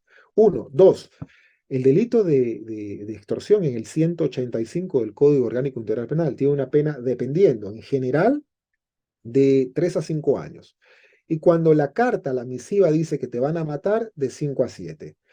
Pero eso quiere decir que dependiendo de cómo la argucia, incluso la leguleyada, pueda leer la carta y no aparece la palabra muerte o homicidio, generalmente se queda entre de 2 a 5 años. Para entenderlo jurídicamente, resulta que la extorsión es un tipo penal de resultado. Es decir, siempre y cuando pague la víctima, se consuma, pero mientras no se pague, se queda en manos de tentativa. Se convierte en un delito intentado, nada más. Con lo cual la pena puede reducirse a un tercio. ¿Qué quiere decir esto? De 3 a 5 años, te quedas a un año. Con un año, con el 630 del Código Orgánico Integral Penal, te vas a la casa. Es decir, el delito más grave que están sufriendo comerciantes profesionales, que está padeciendo la ciudadanía en el Ecuador, ni siquiera digo es el homicidio como tal, son las extorsiones. Y la propia policía, ¿no? La propia Es el policía, las delito Fuerzas Armadas. más suave jurídica y legalmente en la legislación Ahora, ecuatoriana. el punto de esta segunda solución ilegal, que es el Estado terrorista, ¿no es cierto? Que como tú muy bien lo describes, no es en realidad el combate al crimen, sino el hecho de que el Estado realmente se convierte en la sede del crimen organizado, en la sede de la violación de los derechos humanos. En lugar de ser un Estado de Derecho, se convierte en un narcoestado, ¿no es cierto? El terrorismo de Estado involucra un proceso de descomposición institucional y de vaciamiento de la democracia Y de silencio y de no rendición de cuentas. y de Porque quien se degradación de las atreve, condiciones de convivencia, ¿no? Ahora, porque esto quien de se aquí es atreve, este tema resulta muy tentativo, porque también, ¿no es cierto? Este ejemplo que tú das como tipo ideal, en realidad tiene una cantidad de mixturas en las que puede aparecer esta situación con una cantidad de elementos públicos, ¿no es cierto?, muy dramáticos, golpes de impacto muy fuertes, en los que aparezcan como adalides de la lucha en contra la droga, ¿no? Ahora, el punto fundamental, de nuevo, yo recupero el tema del asesinato de María Belén Bernal, ¿no? Por el hecho de que el propio presidente de la República, siendo quien es, teniendo como padrino al gran padrino, con los amigos del difunto señor Cherres, él dice que tienen que largarse tales y tales generales de la policía. Y después un teniente coronel que pone de ministro del Interior le dice, está calenturiento el presidente de la República y el presidente retrocede. Insisto yo, que Patricio Carrillo, general de la policía, con ambiciones de ser el Bolsonaro ecuatoriano, más aún ahora que asesinaron a Fernando Villavicencio, mimado de la Embajada de los Estados Unidos, públicamente el embajador de los Estados Unidos hizo ostentoso el hecho de que él ponía al ministro Carrillo. Dice que habían 14 oficiales de alto rango involucrados. mm, Y también, no solamente que no los cogen presos, sino que sacrifican a un cuadro con el potencial y la perspectiva de Patricio Carrillo. Imagínate qué es lo que están protegiendo. Y todo eso para salvar la situación de un teniente de la policía. ¿Eso puede suceder? Tú que has Lo voy a, estado, que conoces la situación de este tipo de organizaciones jerárquicas paramilitares como es la policía, ¿crees tú que este tipo de cuestiones tienen una racionalidad sin que esté de por medio algo bien espeso que se está cocinando ahí adentro de manera oculta? Te lo voy a resumir con una experiencia de lectura. Cuando todavía era estudiante de Derecho, agarré una mochila con un amigo y nos fuimos por Colombia. Y uno de los primeros libros que me encantó leer fue un libro de Olga Bear, famosa periodista exilada colombiana, que se llama Noches de Humo, y que trata sobre lo que ocurrió la noche de 1985 de noviembre, si mal no recuerdo, 9 de noviembre, donde el M-19 toma el Palacio de Justicia y luego se da la respuesta militar dentro del gobierno de Belisario Betancur. Pues bien, ahí ocurrió un fenómeno que más o menos vamos a relacionarlo con esto que acabas de describir de Guillermo Lazo. Cuando se da la brutal reacción del Estado colombiano, cuando llegan los tanques e incendian el Palacio de Justicia, queman guerrilleros, desaparecen empleados de la cafetería, amanuenses, jueces y todo, no queda evidencia de nada, porque incluso hay personas que aparecen filmadas vivas y que luego desaparecen, y fueron evidentemente torturadas. Cuando se da esa Personas orden totalmente ajenas al asalto, cuidado, no es que eran ajenas al guerrilleros, mundo, eran por el empleados cual de... el Estado colombiano fue condenado recientemente ante la Corte Interamericana por la retoma, porque lo brutal no solo fue la toma, fue la retoma. La retoma fue la parte de la masacre. Le preguntan en este libro se habla al presidente Belisario Betancur, bueno, ¿en qué momento usted autorizó? En realidad, él nunca autorizó. En realidad, los militares fueron y le llegaron a decir, señor presidente, ya retomamos el Palacio de Justicia. Perdón, ¿en qué momento autoricé? Casi que le dicen, mira mamarracho, no te hemos venido a preguntar la orden, te venimos a notificar, ¿ya? Así que quédate nomás sentado ahí, vetusto, aquí en el Palacio de Nariño, y ya seguimos nosotros camellando en nuestro trabajo. Te venimos a notificar lo que ya hicimos, no te hemos venido a pedir orden. Eso es algo muy parecido a cómo se dan los hechos en el caso de María Belén Bernal. Bueno, pero Yo voy a eso quiere decir que alguien de la golpe de policía, Estado, que sí. no son los, que no es el general Patricio Carrillo, ¿no es cierto? Alguien que no es el embajador de los Estados Unidos, tiene un gran padrino de mayor rango que el gran padrino que tiene el presidente banquero Guillermo Lazo. Eso se llama de facto, elegante y tácitamente un golpe de Estado. Punto. Si ya el presidente es nadie, es una persona que está pintada en la pared, que no le paran bola, que sus órdenes no se cumplen, simplemente eso se llama un golpe de Estado. Pero Punto. recuerda que también pasaron por encima del embajador de los Estados Unidos y Bueno, de lo su que diga, ahijado. lo que en realidad a mí soberanamente lo que diga el embajador de Estados Unidos, más allá del tema de narcos generales, me importa como un dato, nada más como una noticia criminis. No, no, sí, Pero al punto que estoy refiriéndome aquí es el hecho de que aparece pocas veces, ¿no es cierto? Deben haber habido un montón de funcionarios públicos, inclusive presidentes, puestos directamente por la nómina de la CIA o por la nómina de la Embajada de los Estados Unidos. Pero en este caso, sin ningún pudor, sin ningún tipo de decoro, el embajador se permitió poner al ministro Carrillo en el Ministerio del Interior. Y se lo sí, y tumbaron por proteger a un teniente. yo en Ese realidad es el ahí, punto. No, no estoy yo defendiendo ni sí, sí, sí, atacando la entiendo, figura no, estoy de del acuerdo. embajador, Entiendo, sino te entiendo. expresando las relaciones de poder que están detrás de esta, entre comillas, anécdota. No, sobre todo cómo las ideologizadas cúpulas de la policía están atornilladas, ¿no? Que ni siquiera un gobernante civil puede ponerlas en cuestión.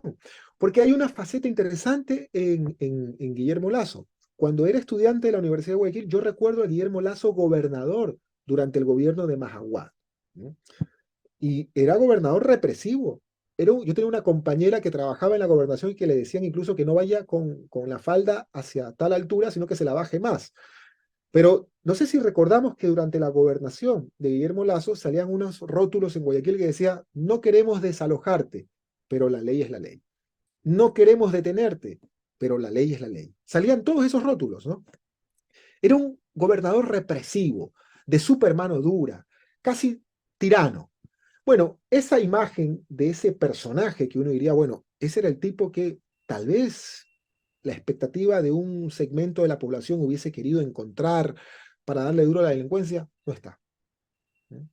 Ahora es un señor que creo que está contando las horas para salir, y no solamente salir del gobierno, sino salir del país, eh, que quiere dejar la banda presidencial posiblemente a un sucesor de él, ideológica, económica, corporativa y Quién empresarialmente. sabe, Jorge, si aproveche este viaje tan largo de 10 días para no hacer nada, para condecorar a un expresidente y a una actriz de cine, ¿no es cierto? Quién sabe si no aproveche este viaje para de una vez quedarse ahí, por razones de salud, por ejemplo.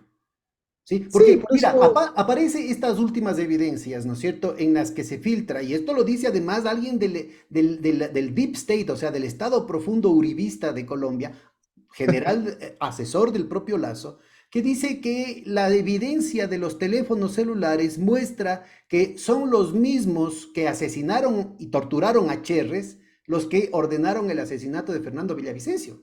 Bueno, ya más grave que eso. sí, yo no me atrevería por una cuestión jurídica el decir que esto está plenamente acreditado ni afirmarlo. Es importante tomarlo como una hipótesis, ¿no?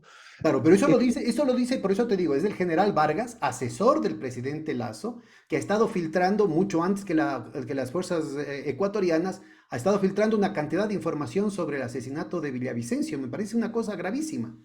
sí, pero aquí es importante saber, por ejemplo, ese rol heroico, pero también el papel, por ejemplo, de la posta, ¿no? De cómo en un momento de su carrera de periodismo, supuestamente de investigación, estuvo bajo la égida y apoyaron abiertamente a ese gobierno que después los reprimió, que los mandó al exilio, ¿no? O sea, no estoy justificando de ninguna manera lo que les esté pasando en la actualidad, por ejemplo, al periodista Boscán, pero sin duda que hay una investigación también valiente que se basa en esa doble dinámica que uno dice, y bueno, ¿a qué le están jugando? ¿Cuál es el hilo conductor de todo esto? Uno dice, bueno, el hilo conductor es la verdad. Cuando comenzamos a ver información que aparece a cuentagotas, que aparece en registros, que aparece en expedientes, en investigaciones de las agencias de seguridad, y que y que son recibidas o recepcionadas por, digamos, estos periodistas de investigación y no necesariamente llegan a la función judicial ni al escrutinio de la seguridad ciudadana, uno dice, bueno, aquí hay, digamos, una intención también de ponerla en otro nivel o en otros decibeles del escándalo público o de la información ciudadana, lo cual también es importante, sí, pero yo por un momento quisiera detenerme a pensar la cantidad de información que recibían, por ejemplo, personas como los periodistas de la Posta. Y no es información que recibe cualquier ciudadano. ¿Cómo y en qué términos reciben esa información? ¿Y por qué no la reciben esta información cualquier ciudadano? ¿La información que le da la embajada de algún país poderoso? Porque esa información, Lo dijo Boscan, dijo, mis fuentes son la inteligencia británica y en este orden, la inteligencia británica y la de los Estados Unidos. sí, pero ¿qué es cuál es la corona? ¿Cuál es la silla de oro que tienen dos ciudadanos frente al resto o a 18 millones de habitantes que somos los ecuatorianos? Entonces, aquí hay un tema también de equidad de la información, de transparencia, sí, pero también de privilegios de la información. Eso es importante porque, claro, si solo hay esa información, si solo hablamos de esa información, entonces estamos diciendo cuánta más información tendrán aquí ciertos privilegiados que no las vamos a conocer posiblemente el resto de 18 millones de ecuatorianos en 50 años, que ¿Qué tenemos que otra información desclasificarla. habrá tenido el propio Fernando Villavicencio que recuerda que indignado, ¿no es cierto? Él también salió a decir, yo tenía esta información y a mí, yo vengo de la embajada americana y esta información me han dado tal y tales cosas y tengo mucha más información y mencionó el tema de la reunión que tuvo el presidente de la República más de un año antes, ¿no es cierto?, respecto a esta misma situación. Yo no estoy poniendo en cuestión lo bueno o lo malo de la información, el código moral. Lo que estoy poniendo en cuestión es la selectividad en Claro. la forma de información. No, el punto que Esa te estoy haciendo es que selectividad no es también democrática. otro beneficiario de esta información privilegiada era el propio Fernando Villavicencio y probablemente eso le costó la vida. Sí, es lamentable porque el código de cómo poder hacer una lectura del asesinato de Villavicencio no es necesariamente el código, yo creería, eh, crimen organizado versus derecho a la información.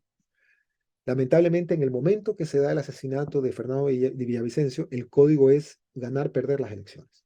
Es el código de lo político. Ese es el código. Y es el código que no tiene que descartarse en una investigación fiscal, por ejemplo, ¿no? Es decir, quiénes son efectivamente también, o fueron, o como hipótesis, potenciales beneficiarios de esa muerte, si esas personas beneficiarias están en relación de autoría y participación criminal con su asesinato. Ahora, Eh, ¿qué te parece si dedicamos estos últimos 8 o 10 minutos a esa tercera alternativa, que es la legal, y que se basa en una política social de inclusión, de redistribución del ingreso, de abrir perspectivas, oportunidades, esperanzas, sobre todo para los más jóvenes, que son los segmentos más vulnerables de esta situación de reclutamiento por parte de actividades ilegales que podrían aparecer como una contracultura, como un contrapoder, más aún cuando cuentan con el respaldo de poderosos actores, inclusive en la industria cultural, ¿no? Ahí tienes los corridos mexicanos, las cumbias, las telenovelas que es muy ensalzan a los ocurrido. sicarios, que ensalzan a los narcotraficantes, ¿no? Hablémonos de esta tercera posibilidad y cuéntanos con detalle cuáles serían los mecanismos inmediatos para el Ecuador de ahorita, ¿no es cierto?, como tarea para el próximo presidente o presidenta. Perfecto. Primero, que sabemos que pueden haber escenarios posibles, pero son absolutamente ilícitos. El narcoestado y el terrorismo de Estado no es vía para un demócrata. La vía para un demócrata es el Estado de Derecho, combatir al crimen organizado en el marco del Estado de Derecho. Para eso hay que entender que en Ecuador incluso la definición de crimen organizado es bastante abstracta. El Ecuador tiene una microcriminalidad, no es macrocriminalidad. No son carteles, porque el cartel es el que controla la cadena de producción, por ejemplo, en el caso del narcotráfico, desde el cultivo hasta la distribución en un país. Lo que tenemos en Ecuador es microcriminalidad. Son proveedores de servicios del narcotráfico, pero la microcriminalidad tiene dos características. La una es que es difusa, se da el efecto del cristal roto, es decir, cuando se rompe una copa de vino, puede ser que un año después pasemos por ahí sin zapatos y nos cortamos con un pedazo de la copa de vino, de la copa rota. Y la segunda es que es más letal. Entonces, tenemos que aprendernos, como en el Evangelio, cuáles y cuántas son las microorganizaciones criminales, desde los choneros, tiguerones, chone killer, los fatales, los gángsters, el R7, Los lobos. águilas, los lobos, porque también estas confluyen en una especie de criminalidad que puede ser objeto también de una abierta persecución en términos étnicos. A ver, vamos a tomarlo un poco con calma. Primero, porque todas estas formas organizativas de microcriminalidad en el Ecuador, que son difusas y letales, confluyen en choneros, tiguerones y lobos.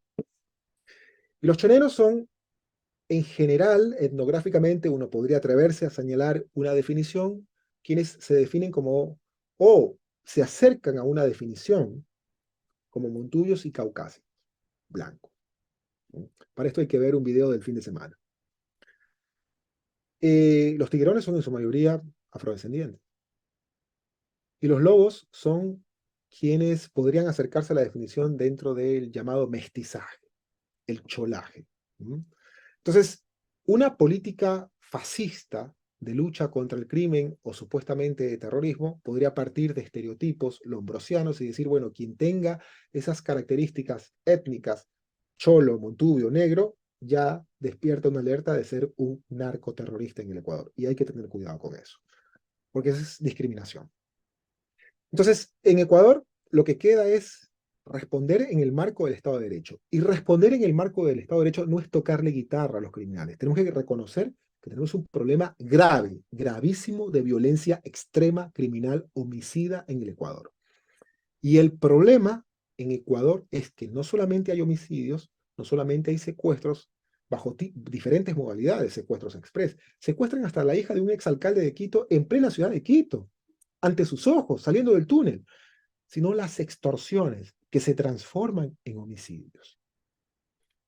Y el primer mecanismo dentro de un Estado de Derecho es lo que se conoce como disuasión focalizada. ¿Qué quiere decir? El concentrar lo que nos queda dentro del Estado, entender que contamos con un aparato leal al Estado de Derecho dentro de la policía, porque lamentablemente plantearse una reforma policial ahora es como reparar un barco que está navegando. Sí, tenemos el liderazgo, tenemos todo el país que nos apoye. No, no, no. Reformar una policía militar es algo mucho más complejo que tener un estadio que te apoye. ¿Mm? Tienes que confiar con elementos que puedas confiar, porque si no, vas a tener que tener cuidado hasta a qué helicóptero te vas a subir. ¿Mm? Em, y para esto entonces tenemos que emplear disuasión focalizada, es decir, concentrar lo que nos queda de inteligencia para darle duro a todo lo que se relacione con delitos violentos que tengan relación con los homicidios. Esto implica de que Estado y Fiscalía, Policía se concentren. Hay una buena coordinación también con el aparato judicial para darle duro a los delitos que están incidiendo en el incremento de la tasa de homicidios. No solo por un tema político, sino porque es lo que realmente está matando a la ciudadanía. Es decir, en el Ecuador, las y los habitantes se están quedando en sus casas el día y en la noche por el riesgo no a ser asaltados, por el riesgo a no ser asesinados en las calles. ¿Se entiende lo grave de esto? Y luego tenemos un mecanismo que se llama DDD, que es desmovilización, desarme, desarrollo.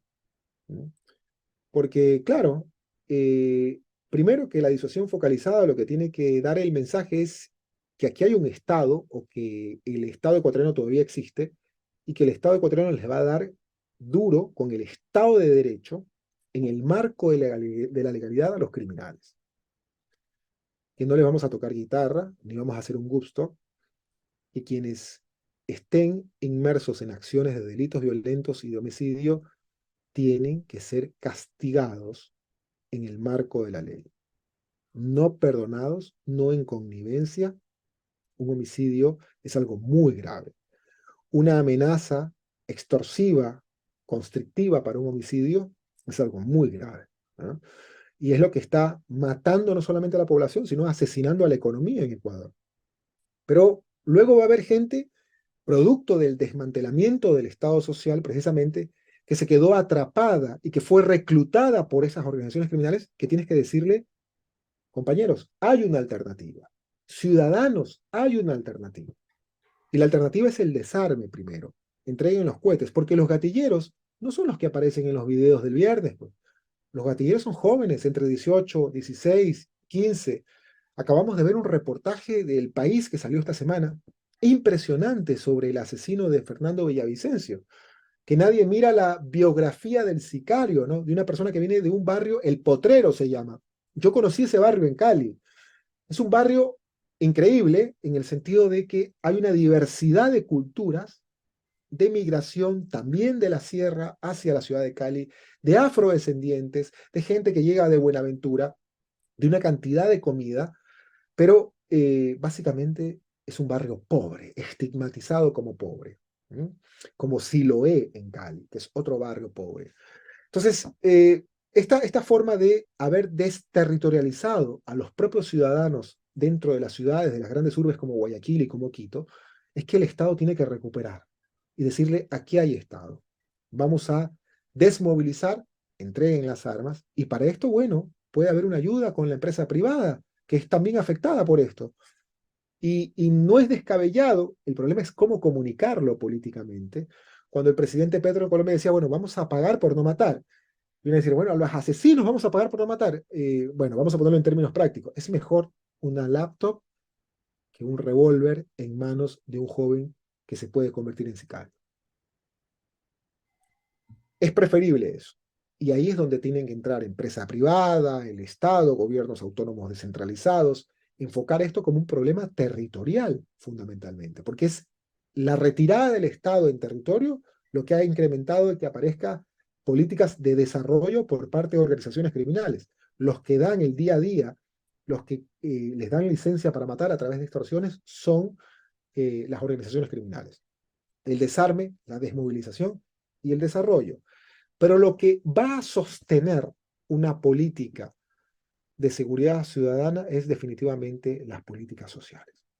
Lamentablemente no es una política que van a ver nuestros compatriotas sus resultados a corto plazo. Las políticas sociales no son a corto plazo. Eso hay que quedarlo zanjado. Hay que dejarlo en claro. No es algo que lo van a ver en los 100 primeros días de un gobierno. Es algo que va a costar su tiempo y que esa sostenibilidad implica recuperar el estado desmantelado que dejaron los gobiernos de Lenin, Voltaire Moreno y del banquero este. Porque lamentablemente el Estado está prácticamente, eh, fue reducido a una mínima expresión. Tenemos que ver esta semana incluso cifras cuando la propia ministra de Educación habla de la cantidad de niños asesinados. Qué bárbaro. Casi 150 niños asesinados que nunca llegaron al sistema de educación, más de 60.000 niños que no ingresaron al sistema de educación pública. Oigan, esto es algo grave. Eso tiene incidencia, sí, en una especie de creación, de fomento de violencia institucional. Y cuidado para que no se laman los dedos los fascistas, porque el fascismo siempre quiere hacer la relación entre pobreza y delincuencia. Todo pobre es delincuente. No, no, no, no. No, eso no es cierto, pero agudizar las condiciones, es decir, quitarle la estructura social de oportunidades a un país entero, dejar sin futuro a sus habitantes para que vayan a deambular por, lamentablemente, la selva del Darién y sean presas del crimen organizado en México, es generar condiciones de extrema violencia. Y eso es lo que decían los criminólogos hace 100 años. Me parece que, grosso modo, es el camino ético, sostenible, es el camino que un gobierno, sobre todo sensible, y la propuesta está en manos, yo veo más del discurso de Luisa González que de Daniel Noboa. Y esto Hay no es un solo teoría, y eso proximidad. me parece que es importante, porque ya tuvimos una experiencia exitosa, y yo creo que el país tiene que apostarle a esa posibilidad en el marco de la democracia y del Estado, que no es solamente de derecho, es del Estado social de derechos y garantías. Entonces yo creo que es muy importante la propuesta que nos estás haciendo, el análisis científico con el que has enmarcado este análisis, este diagnóstico, pero también las posibilidades reales, ¿no es cierto?, de tener otro Ecuador. Te agradezco muchísimo, Jorge, no sé, las últimas palabras para despedir esta sesión. Y, yo quisiera darle un mensaje a esa academia medias tintas, ¿m? Porque hay un problema con los medias tintas, ¿no? El medias tintas es el que se cree inmaculado, el que se cree académico tradicional, científico no tocado, que vino de una relación del Big Bang, es decir, no se contaminó. No, me parece que es importante tomar partido y tomar posición. Este es un momento grave, es un caso límite lo que está pasando en el Ecuador. Las posibilidades de llegar hacia esas dos formas de Estado están en manos más de un gobierno que no cree un Estado social de derecho, de quien cree en una estructura social de oportunidades. Y hay que tomar partido. Yo creo que la posibilidad para nuestra juventud, sobre todo, de volver las esperanzas, y esa palabra esperanza es muy fuerte, ¿no? Eso que incluso el eslogan de Obama era Hope, esperanza, ¿no? De devolverle las esperanzas a nuestros ciudadanos, a nuestros jóvenes, está más en la propuesta sostenible y contundente de Luisa González y de Andrés Arauz que en la de convertir al Ecuador en una reproducción del gobierno de Guillermo Lasso, que es la propuesta de prácticamente Daniel Noboa. Muchas gracias, Jorge. Yo creo que quedan un montón de temas pendientes. Ojalá tengas un tiempito y podamos tener una segunda sesión para profundizarlos. Hasta la próxima emisión de Hilando Fino. Pedro, muchas gracias. Saludos a todas y todos.